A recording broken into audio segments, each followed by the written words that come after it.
வணக்கம். அதிரடியின் இன்றைய பிரதான செய்திகள். முதலில் தலைப்புச் செய்திகள். நாட்டிற்கு பெரும் ஆபத்தாக மாறியுள்ள இந்தியர்கள் அதிர்ச்சியில் அறிந்த விமான நிலைய அதிகாரிகள். நடந்தது என்ன? கொழும்பில் திடீரென சுற்றி வளைக்கப்பட்ட மசாஜ் நிலையம். மசாஜ் செய்யும் போர்வையில் நடந்த மோசமான செயற்பாடுகள். நடந்தது இதுதான். மின்சார கட்டணம் குறையுமா? சற்று முன் வெளியான அரசாங்கத்தின் அறிவிப்பு. மீண்டும் பாதிப்பை ஏற்படுத்த உள்ள தாளமுக்கம். மற்றுமொரு புயலா? வடக்கு கிழக்கிற்கு விடுக்கப்பட்டுள்ள முக்கிய எச்சரிக்கை. நாட்டிற்கு வரும் வெளிநாட்டவர்களுக்கு விடுக்கப்பட்ட முக்கிய அறிவிப்பு. நடைமுறையாக உள்ள புதிய திட்டம்.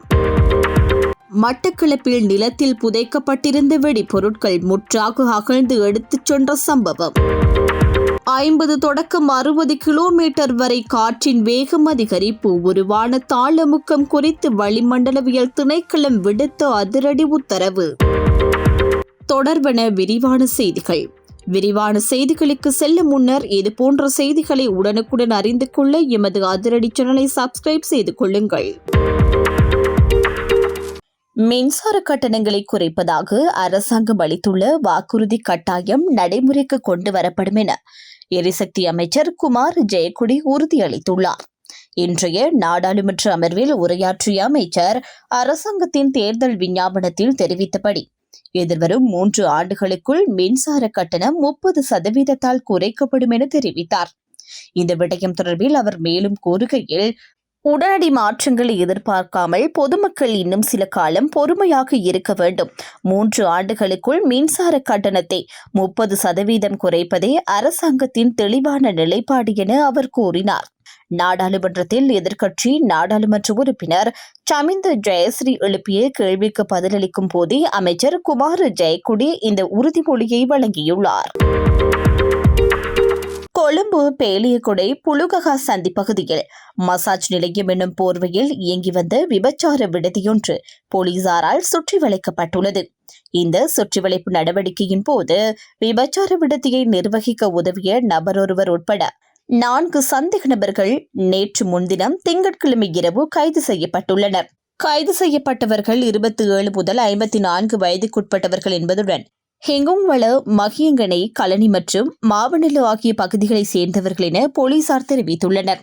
இந்த சம்பவம் தொடர்பில் பேலியகுடை போலீசார் மேலதிக விசாரணைகளை தீவிரமாக முன்னெடுத்து வருகின்றனர். இலங்கை அரசால் முன்பே அறிவிக்கப்பட்டிருந்த விசா கட்டணமில்லாத திட்டம் இந்த ஆண்டின் முதல் காலாண்டுக்குள் நடைமுறைக்கு கொண்டு வரப்படும் என வெளிவிவகாரம் மற்றும் வெளிநாட்டு வேலைவாய்ப்பு அமைச்சர் விஜித்த ஹேர தெரிவித்துள்ளார்.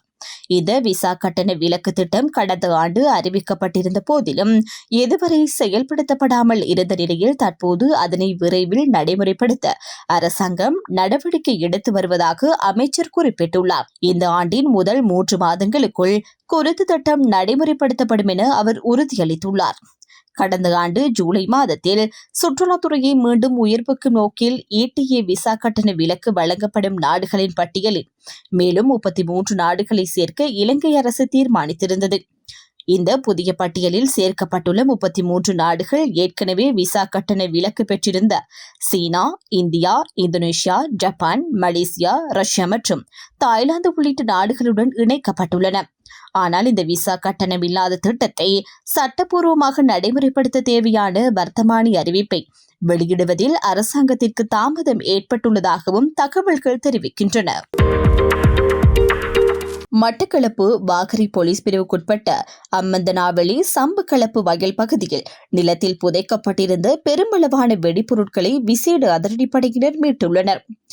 இந்த மீட்பு நடவடிக்கை நேற்று முன்தினம் முன்னெடுக்கப்பட்டதாக பாதுகாப்பு தரப்பினர் தெரிவித்துள்ளனர். குறித்த வயலில் விவசாய பணியில் ஈடுபட்டிருந்த ஒருவர் வயலை சுற்றி எல்லை வேலி அமைப்பதற்காக குழி தோண்டிய போது சந்தேகத்திற்குரிய பொருட்கள் நிலத்திற்குள் புதைக்கப்பட்டிருந்ததை அவதானித்துள்ளார்.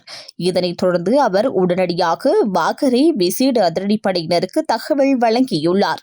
அதன்படி வாழைச்சேனை மாவட்ட நீதவான் நீதிமன்றத்தின் அனுமதியை பெற்றுக்கொண்ட விசேட அதிரடிப்படையினர் கொட்டும் மழையையும் பொருட்படுத்தாமல் தோண்டும் பணிகளை முன்னெடுத்துள்ளனர். திருகோணமலை மாவட்ட விசேட அதிரடிப்படையின் உதவி அத்தியட்சகர் AMG சுஜிவ அத்தநாயக்க தலைமையில் வாகரை பிரதேச விசேட அதிரடிப்படை பொறுப்பதிகாரி அமில சிந்தக்க பிரேமரத்ன உள்ளிட்ட அதிகாரிகள் முன்னிலையில் இந்த மீட்பு நடவடிக்கை மேற்கொள்ளப்பட்டுள்ளது. இதன்போது பொலித்தீன் பைகளில் முறையாக பொதி செய்து ஆழமான குழியில் நுட்பமாக புதைக்கப்பட்டிருந்த 38 ஆர்பிஜி குண்டுகள், 38 சார்ஜர்கள் மற்றும் 5 கைக்குண்டுகள் மீட்கப்பட்டுள்ளதாக தெரிவிக்கப்படுகின்றது. மேலும் இந்த பகுதி கடந்த யுத்த காலத்தில் தமிழீழ விடுதலை புலிகளின் மருத்துவ முகாம் அமைந்திருந்த இடம் என ஆரம்பகட்ட விசாரணைகளில் தெரியவந்துள்ளதாக போலீசார் தெரிவித்துள்ளனர்.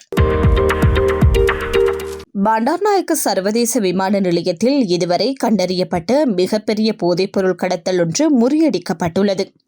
ரூபாய் 50 மில்லியன் மதிப்புடைய 50 கிலோகிராம் குஷ் போதைப் பொருளை நாட்டுக்குள் கொண்டு வந்ததாக கூறப்படும் இந்திய பிரஜைகள் 3 கைது செய்யப்பட்டுள்ளதாக விமான நிலைய தகவல்கள் தெரிவிக்கின்றன.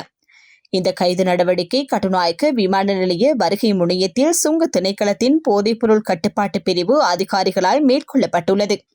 கிரீன் சேனல் வழியாக விமான நிலையத்திலிருந்து வெளியேற முயன்ற சந்தேக நபர்கள் மீது ஏற்பட்ட சந்தேகத்தின் அடிப்படையில் மேற்கொள்ளப்பட்ட சோதனையிலேயே இந்த பாரிய போதைப்பொருள் தொகை கைப்பற்றப்பட்டுள்ளது. கைதானவர்கள் இந்தியாவின் மும்பை நகரை சேர்ந்தவர்கள் என அடையாளம் காணப்பட்டுள்ளதுடன் அவர்களில் ஒரு ஆணும் 2 பெண்களும் அடங்குகின்றனர். 27 வயதுடைய ஆண் ஒருவர் மும்பையில் உள்ள ஒரு தொலைபேசி பரிமாற்ற நிறுவனத்தின் பணியாற்றி வருவதாக தெரிவிக்கப்படுகின்றது. அவருடன் பயணித்த 25 மற்றும் 31 வயதுடைய 2 பெண்களும் பாடசாலை ஆசிரியர்கள் எனவும் அவர்களில் ஒருவர் அந்த ஆணின் மனைவி, மற்றவர் அவரது சகோதரி எனவும் ஆரம்ப விசாரணைகளில் தெரிய வந்துள்ளது. சுங்க அதிகாரிகளிடம் வழங்கிய ஆரம்ப வாக்குமூலத்தில் அவர்கள் பேங்காக்கு பயணம் செய்ததாக தெரிவித்துள்ளதாக கூறப்படுகின்றது. சந்தேக நபர்கள் செவ்வாய்க்கிழமை காலை 11:07 மணியளவில் தாய்லாந்தின் பேங்காக்கிலிருந்து ஸ்ரீலங்கன் ஏர்லைன்ஸ் UL 403 விமானம் மூலம் கட்டுநாயக்க விமான நிலையத்தை வந்தடைந்துள்ளனர். அவர்கள் கொண்டு வந்த 3 சூட்கேஸ்களில் தலா 100 கிராம் எடையுடன் கூடிய 48 பொட்டலங்களாக பொதி செய்யப்பட்ட 50 கிலோகிராம் குஷ் போதைப் பொருள் நுட்பமாக மறைத்து வைக்கப்பட்டிருந்தது. இது கட்டுநாயக்க விமான நிலையத்தில் இதுவரை கைப்பற்றப்பட்ட மிகப்பெரிய அளவிலான போதைப் பொருள் என அதிகாரிகள் தெரிவித்துள்ளனர். பறிமுதல் செய்யப்பட்ட போதைப் பொருள்களுடன் கைது செய்யப்பட்ட 3 இந்தியர்களும் மேலதிக விசாரணைகளுக்காக கட்டுநாயக்க விமான நிலைய காவல்துறை போதைப்பொருள் தடுப்பு பணியகத்திற்கு ஒப்படைக்கப்பட்டுள்ளனர். குறிப்பிடத்தக்கது என்னவெனில் 2025ஆம் ஆண்டு வெசாக் போயா தினத்தன்று ஒரு பிரிட்டிஷ் விமான பணிப்பெண் கொண்டு வந்த 46 கிலோகிராம் குஷ் போதைப் பொருள் இதே விமான நிலையத்தில் கைப்பற்றப்பட்டிருந்தது. வங்காள விரிகுடாவில் இலங்கையின் பொத்துவில் பகுதிக்கு தென்கிழக்காக சுமார் 664 கிலோமீட்டர் தொலைவில் நிலவிய காற்றழுத்த தாழ்வு நிலை மேலும் வலுப்பெற்று தற்போது நன்கு உருவான காற்றழுத்த தாழ்வு நிலையாக மாறியுள்ளதாக யாழ்ப்பாண பல்கலைக்கழக புவியியல் துறை சிரேஷ்ட விரிவுரையாளர் நாகமுத்து பிரதீபராஜா தெரிவித்துள்ளார். இந்த வானிலை அமைப்பு வடமேற்கு திசை நோக்கி நகர்ந்து இலங்கையின் கிழக்கு கரையோரம் வழியாக வடக்கு நோக்கி பயணித்து பின்னர் வடக்கு மாகாணத்தை அண்மித்து தமிழ்நாட்டை நோக்கி நகரும் என எதிர்பார்க்கப்படுவதாக அவர் குறிப்பிட்டுள்ளார். இந்த தாழ்வுநிலை காரணமாக இலங்கைக்கு மீண்டும் வானிலை பாதிப்புகள் ஏற்படக்கூடும் என்றும் அவர் எச்சரித்துள்ளார். தற்போதைய நிலையில் வடக்கு, கிழக்கு, வடமத்திய, ஊவா மற்றும் மத்திய மாகாணங்களில் பரவலாக மிதமான மழை பெய்து வருவதாகவும் எதிர்வரும் ஜனவரி 8 முதல் 12ஆம் தேதி வரை வடக்கு, கிழக்கு, ஊவா, வடமத்திய, மத்திய மற்றும் தென் மாகாணங்களில் மிக கனமான மழை பெய்யும் அபாயம் உள்ளதாகவும் தெரிவிக்கப்பட்டுள்ளது. இதன் காரணமாக பல தாழ்நில பகுதிகளில் வெள்ள அபாய நிலை உருவாகும் சாத்தியம் உள்ளதாகவும் அவர் கூறியுள்ளார். முல்லைத்தீவு, யாழ்ப்பாணம், திருகோணமலை, கிளிநொச்சி, மட்டக்களப்பு மற்றும் அம்பாறை மாவட்டங்களில் ஜனவரி 8, 9, 10 மற்றும் 11ஆம் தேதிகளில் மிக கனமான மழை பெய்யும் என முன்னறிவிப்பு விடுக்கப்பட்டுள்ளது. குறிப்பாக முல்லைத்தீவு, யாழ்ப்பாணம் மற்றும் திருகோணமலை மாவட்டங்களில் ஜனவரி 8 முதல் 11ஆம் தேதி வரையிலான காலப்பகுதியில் மொத்தமாக 450 மில்லி மீட்டருக்கும் அதிகமான மழை வீழ்ச்சி பதிவாகும் வாய்ப்பு காணப்படுவதாக தெரிவிக்கப்பட்டுள்ளது. மேலும் ஜனவரி 8 முதல் 13ஆம் தேதி வரை வடமேற்கு, மேற்கு மற்றும் சப்ரகமுவ மாகாணங்களிலும் மிதமானது முதல் கனமானது வரையிலான மழை பெய்யக்கூடும் என அறிவிக்கப்பட்டுள்ளது. தற்போது காற்றழுத்த தாழ்வு நிலையாக காணப்படும் இந்த அமைப்பு இலங்கை கரையை அண்மிக்கும் போது காற்றழுத்த தாழ்வு மண்டலமாக மேலும் வலுப்பெறும் சாத்தியம் உள்ளதாகவும் அதனால் ஜனவரி 8 முதல் கிழக்கு, வடக்கு, வடமத்திய மற்றும் ஊவா மாகாணங்களில் மணிக்கு 60 கிலோமீட்டருக்கும் அதிகமான வேகத்தில் காற்று வீசக்கூடும் என்றும் எச்சரிக்கை விடுக்கப்பட்டுள்ளது. அதேவேளை மத்திய மற்றும் ஊவா மாகாணங்களில் கனமழை பெய்யும் சூழ்நிலை காரணமாக நிலச்சரிவு அனர்த்தங்களும் ஏற்படக்கூடும் என்பதால் பொதுமக்கள் மிகுந்த அவதானத்துடன் செயற்படுமாறு அறிவுறுத்தப்பட்டுள்ளனர். இது இப்படியிருக்க இலங்கை வளிமண்டலவியல் திணைக்களம் விடுத்துள்ள எச்சரிக்கையில் வங்காள விரிகுடா கடற்பரப்பில் நிலவி வரும் குறைந்த அழுத்த பிரதேசம் அடுத்த 24 மணித்தியாலங்களில் தாளமுக்கமாக வலுவடையக்கூடிய சாத்தியம் இருப்பதாக வளிமண்டலவியல் திணைக்களம் அறிவித்துள்ளது. இந்த வானிலை அமைப்பு மேற்கு மற்றும் வடமேற்கு திசையில் இலங்கையின் கிழக்கு கரையை நோக்கி நகரக்கூடும் எனவும் எதிர்ப்பு கூறப்பட்டுள்ளது. இதன் காரணமாக அடுத்த 24 மணித்தியாலங்களுக்கு நாட்டை சூழவுள்ள கடற்பரப்புகளுக்கு எச்சரிக்கை விடுக்கப்பட்டுள்ளதுடன் மீனவர்கள் மற்றும் கடல் பயணங்களில் ஈடுபடுவோர் அதிக அவதானத்துடன் செயல்படுமாறு அறிவுறுத்தப்பட்டுள்ளனர்.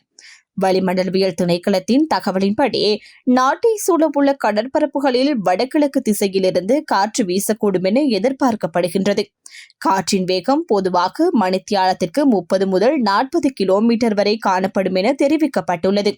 எனினும் பேருவளையிலிருந்து கொழும்பு, புத்தளம், காங்கேசன்துறை, திருகோணமலை மற்றும் பொத்துவிலூடாக மாத்தறை வரையான கரையோரங்களுக்கு அப்பாற்பட்ட கடற்பரப்புகளில் காற்றின் வேகம் அவ்வப்போது மணித்தியாலத்திற்கு 50 முதல் 60 கிலோமீட்டர் வரை அதிகரிக்கக்கூடும் என எச்சரிக்கப்பட்டுள்ளது. இந்த பகுதிகளில் கடல் நிலை அவ்வப்போது கொந்தளிப்பாக காணப்படலாம் என்று குறிப்பிடப்பட்டுள்ளது. நாட்டை சூழவுள்ள ஏனைய கடற்பரப்புகள் மிதமான அலையுடன் காணப்படும் எனவும் வளிமண்டலவியல் திணைக்களம் தெரிவித்துள்ளது. மேலும் காங்கேசன்துறையிலிருந்து திருகோணமலை ஊடாக பொத்துவில் வரையான கரையோரத்திற்கு அப்பாற்பட்ட கடற்பரப்புகளில் கடல் அலைகள் 2. இத்துடன் அதிரடியின் இன்றைய பிரதான செய்திகள் நிறைவடைகின்றன. எமது செய்தி தொடர்பான உங்களுடைய கருத்துக்களை மறக்காமல் கமெண்டில் பதிவிடுங்கள். மேலும் இதுபோன்ற செய்திகளை உடனுக்குடன் அறிந்து கொள்ள எமது அதிரடி சேனலை சப்ஸ்கிரைப் செய்து கொள்ளுங்கள்.